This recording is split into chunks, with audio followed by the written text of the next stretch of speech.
Let's fill out a 2024 Senate map with the latest ratings. Democrats must defend 23 of the 34 Senate seats up for election this November, including 8 of the 10 most competitive races and 3 seats in states that Trump won in both 2016 and 2020. Needless to say, Republicans enjoy a fundamental edge on this map. But there is still a question as to whether the party can get the job done. Their chances of flipping the majority have dropped to just 70% in Decision Desk HQ's latest forecast. That's down 10 points from before Biden dropped out. Meanwhile, according to BetOnline's Senate Control Market, we see Republican odds at minus 275, which roughly translates to a similar 70 to 75% chance. Now in today's video, I'm going to assign a rating to every single state, driven by a combination of past results, current polling, prediction markets, and demographic trends. We can begin with the solid seats that neither party will really have to worry about come November.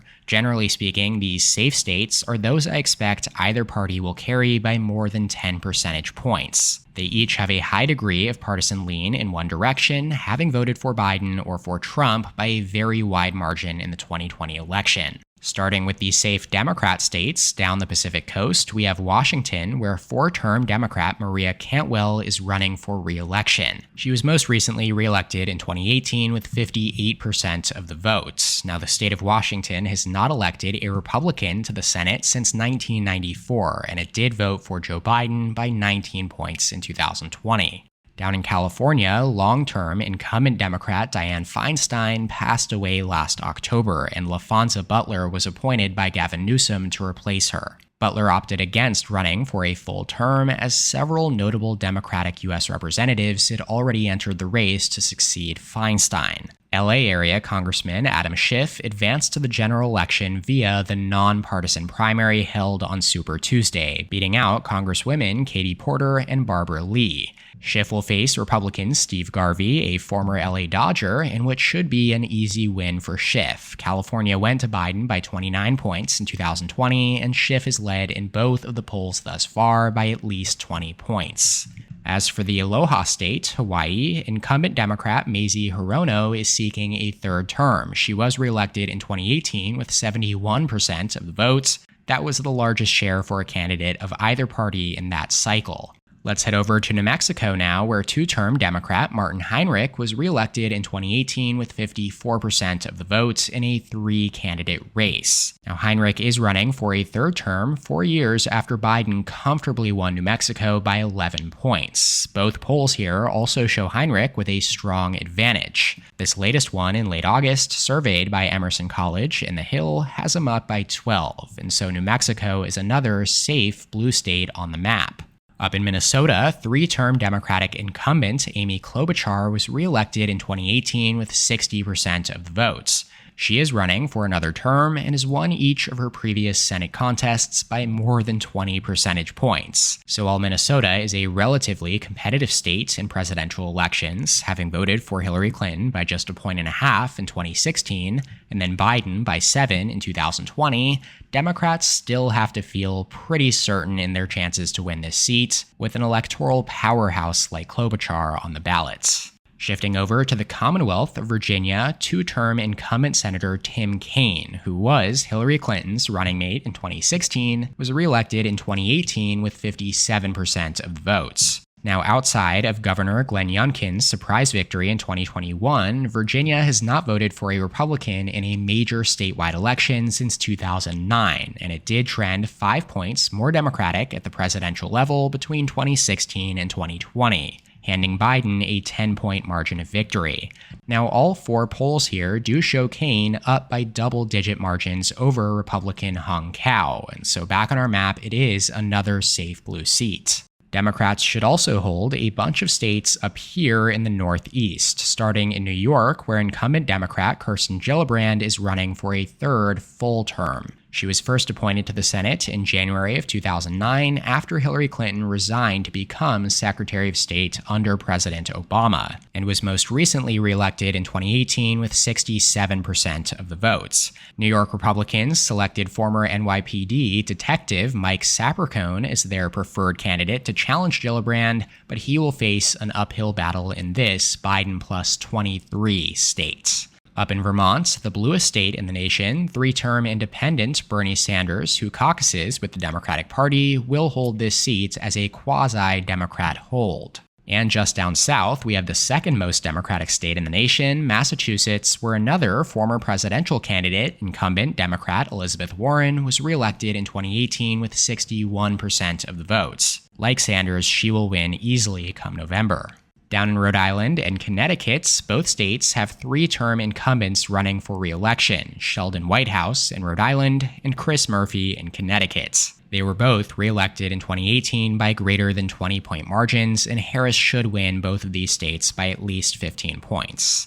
Closing out the New England region, up here in Maine, two-term incumbent Angus King is an independent who caucuses with Democrats in the Senate, just like Bernie Sanders. King does consistently rank among the most popular politicians in the entire country and has defeated a Democrat and a Republican in each of his previous contests. Moving right along down to the Mid-Atlantic region now, starting in New Jersey, incumbent Democrat Bob Menendez is going to jail on corruption charges, and the Democratic nominee, Congressman Andy Kim, is heavily favored to succeed him. New Jersey voted for Biden by 16 points in 2020, and Kim is a relatively popular figure. Now, our final state in this category is Delaware. Incumbent Democrat Tom Carper is retiring, but unlike its neighbor to the east, Maryland, which we'll get to later on, Republicans don't have anywhere close to a big-name candidate that will challenge Democratic Congresswoman Lisa Blunt Rochester as she ascends to the Senate in Biden's D+19 home states.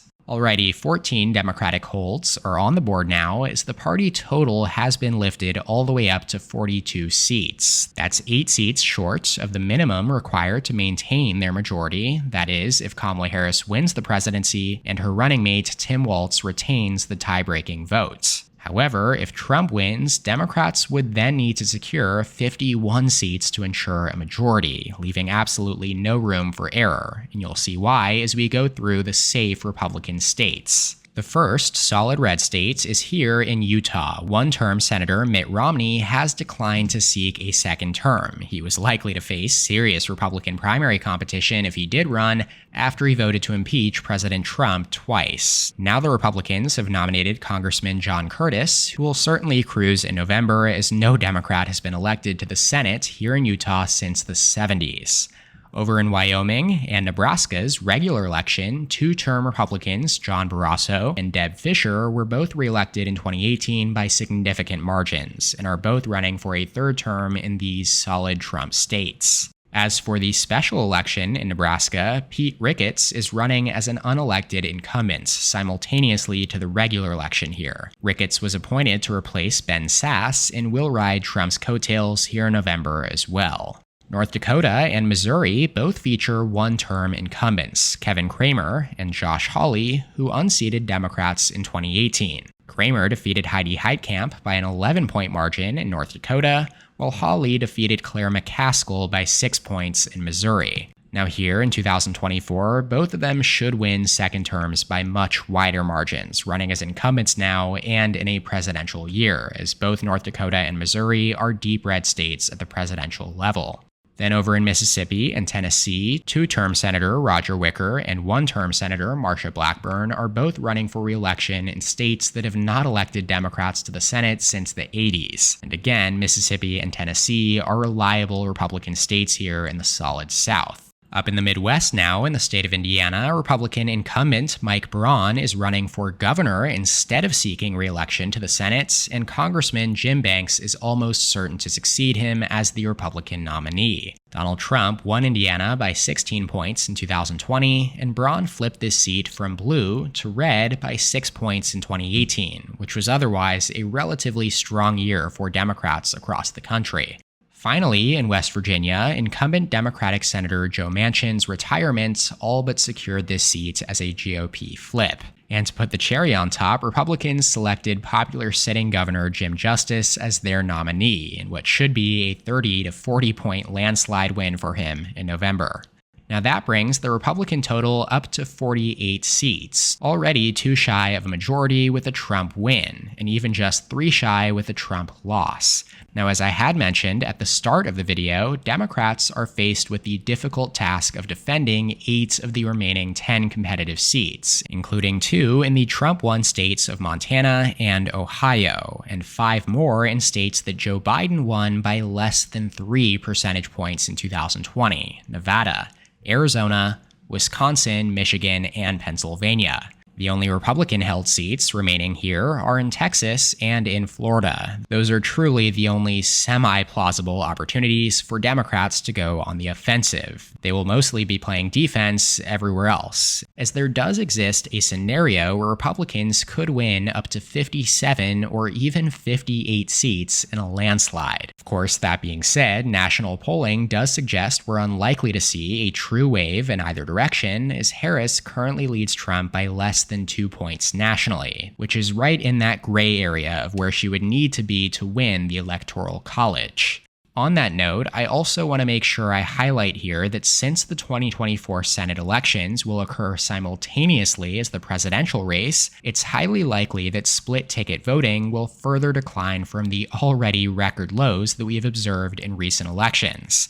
And what I mean by that is that fewer and fewer voters are backing members of different parties for different offices. In fact, there are now just 3 Democrats in the Senate representing states that Trump won in the 2020 election. That is down from 13 as recently as 2008. And on the other side, there are only 2 Republicans representing Biden states, one of those being Susan Collins of Maine, whose victory in 2020 makes Maine the only state to vote for presidential and Senate candidates of opposite parties in the same general election since 2012. And in that 2012 election alone, that number was 6. Now, this pattern is driven by the fact that partisanship is now the ultimate factor in determining how someone will vote. And as will be revealed in the ratings to come, this trend makes Democratic prospects of maintaining their already narrow 51 to 49 seat majority incredibly slim. Let's now take a look at the remaining races that lean strongly toward one party. The following likely states are those where one candidate is heavily favored, but where an upset may be possible.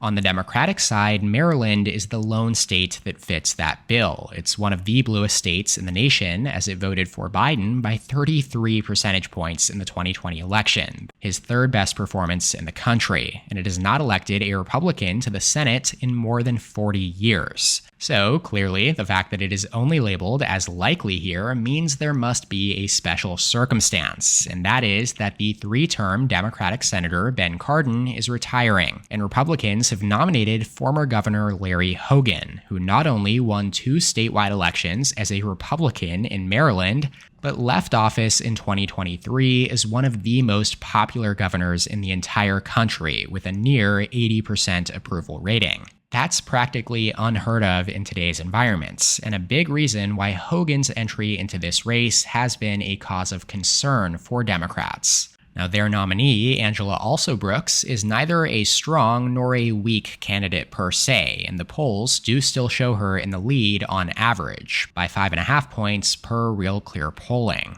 Ultimately, Hogan is simply facing near impossible odds in a state that Trump will probably lose by around 30 points. So for Hogan to overperform Trump by that much, it would truly be the most insane thing I have ever seen in politics, and that's saying something. A loss by single digits would be impressive enough. Now, on the Republican side, both Texas and Florida go in the likely Republican column. Here in Florida, former governor, now incumbent Republican Senator Rick Scott was first elected back in 2018 by the narrowest of margins, just a little more than 1,000 votes out of more than 9 million votes cast across the states. Now, he should win by a much more comfortable margin this November, just 2 years after the Florida GOP saw landslide victories in both the 2022 gubernatorial and U.S. Senate elections. Incumbent Governor Ron DeSantis won by 19 points here. Meanwhile, incumbent Senator Marco Rubio won by 16 points. And that came after Florida voted nearly 8 points to the right of the nation as a whole in the 2020 presidential race, the furthest it had voted from the nation since 1988.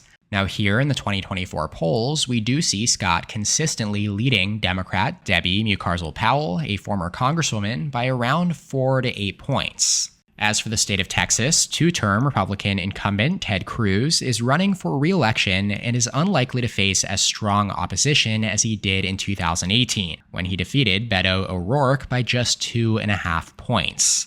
Now here in 2024, Democratic Congressman Colin Allred won the Democratic nomination, but despite the Democratic Party's ramped-up efforts to turn Texas blue, Trump still won the state in 2020 by 5.5 points over Biden, and is favored to win by at least that much again this November. Polling here has been all over the place for the Senate race, with Cruz's margin of lead ranging from 2 to 11 points over the course of the cycle. Now, those two states give Republicans exactly 50 seats, which again would be enough for the party to take control of the Senate if they also take back the White House. Just 7 states remain, and they're all currently held by the Democratic Party: Montana, Nevada, Arizona, Wisconsin, Michigan, Ohio, and Pennsylvania. Now, even if Harris does hold the presidency for Democrats, it would still take a miracle for the party to keep all 7 of these seats in their caucus. We'll start in Montana, the most Republican state of those remaining at the federal level and down ballots. It has not voted for a Democratic presidential candidate since Bill Clinton in 1996, and Republicans have secured each of the last 3 presidential races here by double digits. Trump won it by 15 percentage points in 2020. Democrats' only saving grace here is the fact that 3-term incumbent Democrat Jon Tester is running to serve a 4th, and he continues to be one of the most broadly well-liked senators in the country. Though again, with it being a presidential year, and Tester having never won a race by more than 5 points, you can understand why this is a prime pickup opportunity for the Republican Party. They nominated retired Navy SEAL turned businessman Tim Sheehy, a relatively unproblematic candidate compared to some of the Republican nominees of the last few cycles, and that makes things even more difficult for Tester. And with 2 months to go until Election Day, Sheehy leads by more than 5 points on average across the last 4 polls in Montana since the start of August. This is pretty damning for Tester, given that this is the point in the cycle in which he should be polling at his best as the incumbents facing a pretty unknown candidate. Now, Montana is not quite as red as Maryland is blue, so Tester will probably only have to outperform Biden by somewhere around 15 to 20 points. That's not an impossible task. In fact, he did outperform Barack Obama by 18 in 2012. But again, it is becoming harder and harder to do with every passing cycle. I'm shifting my rating in Montana from tilt GOP to leaning towards Sheehy here. I keep waiting for Tester to show signs of life in the polls, but it's just not happening. Moving down in Nevada, incumbent Democrat Jackie Rosen is running for a 2nd term. She was first elected by 5 points in 2018, unseating then incumbent Republican Dean Heller.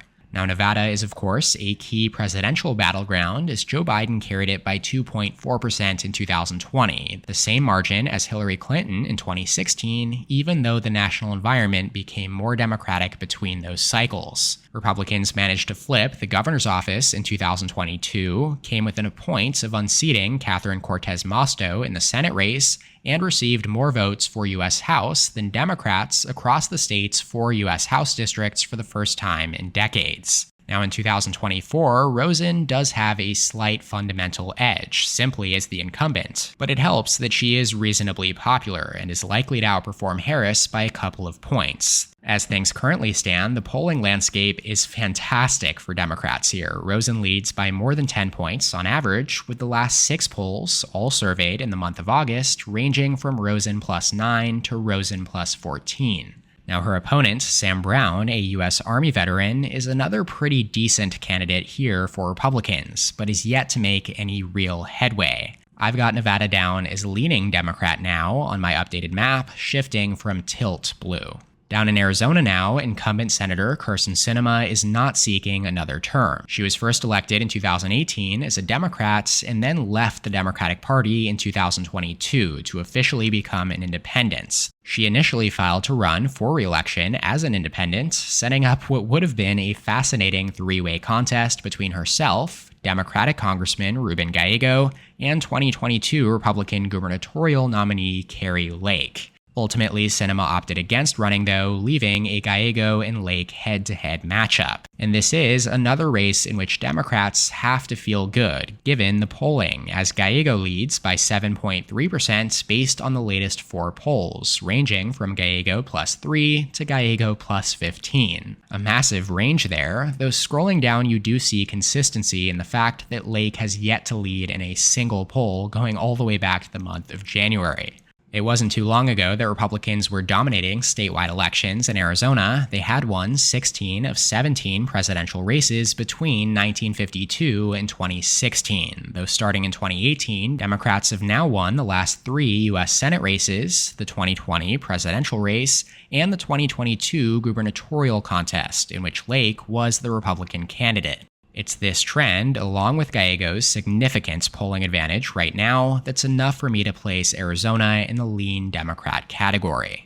Alrighty, let's shift our focus to the Great Lakes region, where all 4 remaining states are located. In Wisconsin, 2-term incumbent Democrat Tammy Baldwin is seeking a 3rd term. She was comfortably reelected in 2018 by an 11-point margin. But of course, Wisconsin is a notoriously competitive state in presidential years, as 4 of the last 6 presidential elections held here in the Badger State were decided by less than a point, including both of the last 2, as Trump carried Wisconsin by 0.7% in 2016 over Hillary Clinton, before Biden flipped it back into the Democratic column in 2020 against Trump by 0.6%. Now, Republicans do currently control both chambers of the Wisconsin state legislature and hold a supermajority in Wisconsin's U.S. House delegation. Yet Democrats have seen success in recent statewide races, including in 2022, where incumbent Governor Tony Evers outperformed the polls by more than 4 points en route to his own re-election. And then more recently, in 2023, a highly politicized Supreme Court election revolving almost entirely around abortion rights went the liberal justice's direction by 11 points. And that leads us to 2024, where Baldwin, like Rosen in Nevada, enjoys a fundamental edge as a relatively popular incumbent. She also is consistently leading her Republican opponent, Eric Hovde, in the polls, here by 6.4% based on an average of the last 5 polls. Again, we do see quite a spread ranging from D+1 all the way up to D+10. Though the most important note here, though, probably is that she does consistently outperform Harris at the presidential level in each of these polls, just like pretty much every other Democratic Senate candidate across these battlegrounds. And so as long as Harris can stick within a point or 2 of Trump here, where she is currently polling ahead of Trump by more than 3 points, Baldwin should be fine. Wisconsin will also lean blue on my map. Over in Michigan, 4-term incumbent Democrat Debbie Stabenow is retiring, leaving Democrats vulnerable in another key presidential battleground. This is the first open race for the Senate seat since 1994, which is the last time that Republicans won a Senate race in Michigan. Back in 2020, Joe Biden carried it by almost 3 points, 2.8 percentage points to be exact, and Democrats currently control both U.S. Senate seats, 7 of the 13 U.S. House seats in Michigan, and all statewide offices. And so that, plus the fact that Democratic nominee Congresswoman Alyssa Slotkin is an above-average candidate, does give the party an edge here over Republican Party nominee, former Congressman Mike Rogers. Slotkin does have a massive fundraising advantage, and that has translated to another comfortable polling edge as well. She leads by 4.8% here in the Real Clear polling average of the last 7 polls in Michigan. Again, this is another race where we have yet to see the Republican lead in any one survey. And so, back on our map, it continues the lean blue trend. Down in Ohio, just like Montana, this is a prime pickup opportunity for the Republican Party. For over a century in American politics, Ohio reigned supreme as the ultimate bellwether state. The party that won Ohio won the White House in all but 3 election cycles between 1896 and 2020. But now the state has shifted hard to the right since the Obama years, voting for Donald Trump by 8 points in 2016 and in 2020, even as Democrats won the national popular vote in both elections. Republicans also control the other U.S. Senate seats, all statewide offices in Ohio, and a majority in its U.S. House delegation. Though perhaps the most dismal data points of all for Democrats is the failed Senate candidacy of Congressman Tim Ryan in the 2022 midterms. Widely considered to be the ideal candidate for Democrats to claim victory in that year's open Senate contest after incumbent Republican Rob Portman's retirement, the broadly well-liked moderate Tim Ryan still lost by 6 percentage points to Trump's now running mate J.D. Vance. Now here in 2024, incumbent Democrat, 3-term Senator Sherrod Brown is running for re-election after he was re-elected in 2018 by 7 points. Brown, like Tester in Montana, has thrived on his ability to win cross-party support, and so the central question is whether Republican-leaning voters, who like Brown personally, will once again cast a vote in his favor, or will they vote for their preferred national party with Trump now headlining the top of the ticket. On the Republican side, car dealership owner Bernie Moreno claimed victory in the closely contested primary, thanks to Trump's endorsement. Moreno was considered by most analysts, though, as Republicans' weakest general election candidate, and he has trailed Brown in every head-to-head poll thus far. I should note here, though, that polling in Ohio has consistently underestimated Republicans in major statewide contests since 2016. Donald Trump outperformed 538's averages by 6 points in 2016 and then by 8 points in 2020. And you can also see here that Tim Ryan had led Vance for much of the 2022 cycle before losing as well. Again, ultimately this race will come down to just how far ahead of Harris Brown can run, as Kamala will likely lose the state to Trump by around 8 to 10 points. And these days, I do tend to be on the more skeptical side of candidates' split ticket capabilities, and that's why I still have Ohio tilting towards Moreno and the Republican Party right now. You can feel free to get back to me if Brown is still consistently polling ahead in mid-October. For what it's worth, my rating here does deviate from the betting markets. Again, BetOnline has Brown at minus 150 over Moreno, so roughly a 60% probability of winning. Alrighty, that leaves us with Pennsylvania as the final state. Incumbent Democratic Senator Bob Casey Jr. is a powerhouse, having won 6 consecutive statewide elections here in the Keystone State, dating back to 1996, when he was first elected state auditor. Casey was first elected to the U.S. Senate in 2006, defeating then-incumbent Republican Senator Rick Santorum by 18%, the largest ever margin for a Democratic Senate nominee in Pennsylvania's history. Casey was re-elected by 9% in 2012 and again in 2018 by 13%. Given all that, while Pennsylvania may be the single most important state between Trump and Harris on the presidential map, its Senate race has received far less attention, as Casey is likely to run several points ahead of Harris, who herself is unlikely to lose Pennsylvania by more than a point or 2. And taking a final look at the polls here, Casey's lead sits at only 3 points, driven lower by this latest CNN poll, showing him tied with Republican nominee David McCormick. Though scrolling down here, you can see a whole lot of polls with not one showing McCormick in front, and this CNN poll being the only tie as well. Back on our map, Pennsylvania receives yet another lean blue rating, bringing Democrats up to their final projected total of 48 seats, trailing Republicans at 52. I will personally be keeping a very close eye on the polls in each of these lean blue states over the next few weeks as to whether the Republican candidates can climb back into the race. While on the other side, for Democrats to have any chance at salvaging their majority, they're going to need Tester to start turning things around and quickly in Montana. Or I guess for something shocking to happen down in Texas or Florida, as even if they do hold on to Ohio, they would still fall short of a majority at 49 seats. As always, you can feel free to comment your thoughts and feelings about this map in the comment section below. I appreciate all positive or negative comments. Also, make sure to let me know down there what other 2024 related videos you would like to see in the future. Shout out to my channel members on screen here. Thank you so much for your support. If you would like to become a member, go ahead and click the join button below this video to receive exclusive perks. Make sure to subscribe to my channel down below as well, and please leave a like on the video if you enjoyed it. You can check out more content from my channel here, and as always, thank you so much for watching. I'll see you next time. EP out.